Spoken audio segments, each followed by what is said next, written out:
Hello বন্ধুরা, অবশেষে পর্দায় চলে এলো ডার্লিং প্রভাসের বহুল প্রতীক্ষিত সিনেমা দ্য রাজা সাব।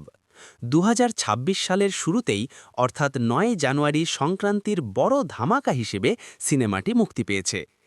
আজ আমরা আলোচনা করব এই হরর কমেডি মুভিটি দর্শকদের প্রত্যাশা কতটা পূরণ করতে পারল। শুরুতেই আসা যাক বক্স অফিস কালেকশনের দিকে। সিনেমাটি মুক্তির প্রথম দিনেই বিশ্বব্যাপী ১০০ কোটি টাকার বিশাল ওপেনিং দিয়ে সবাইকে চমকে দিয়েছিল। তবে দ্বিতীয় সপ্তাহ পর্যন্ত এটি ২০০ কোটির গণ্ডি পার করলেও ছবির বিশাল ৪৫০ কোটি টাকার বাজেট রিকভার করা এখন নির্মাতাদের জন্য বড় চ্যালেঞ্জ হয়ে দাঁড়িয়েছে। ছবির গল্প নিয়ে কথা বললে পরিচালক মারুথি আমাদের নিয়ে গেছেন এক রহস্যময় ও ভৌতিক প্রাসাদে।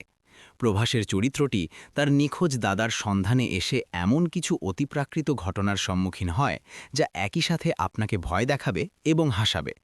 প্রভাসের কমেডি টাইমিং ছিল দেখার মতো, বিশেষ করে নিধি আগরওয়াল এবং মালবিকা মোহনানের সাথে তার কেমিস্ট্রি বেশ ভালো। এই সিনেমায় খলনায়ক হিসেবে সঞ্জয় দত্তের উপস্থিতি ছিল পাওয়ারফুল, সাথে বোমান ইরানি এবং ঋদ্ধি কুমারের অভিনয়ও আলাদাভাবে নজর কেড়েছে।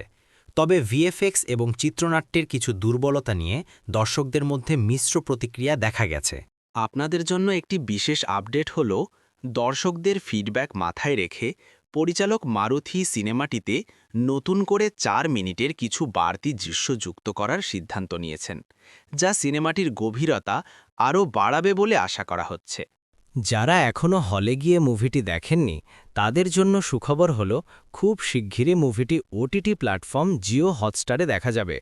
সব মিলিয়ে যারা প্রভাসের ডাইহার্ড ফ্যান এবং হরর কমেডি পছন্দ করেন তাদের জন্য এটি একবার দেখার মতো সিনেমা। আপনার কাছে দ্য রাজা সাব কেমন লেগেছে কমেন্ট করে আমাদের জানান। ভিডিওটি ভালো লাগলে লাইক দিন এবং এমন আরও আপডেট পেতে চ্যানেলটি সাবস্ক্রাইব করে রাখুন। ধন্যবাদ।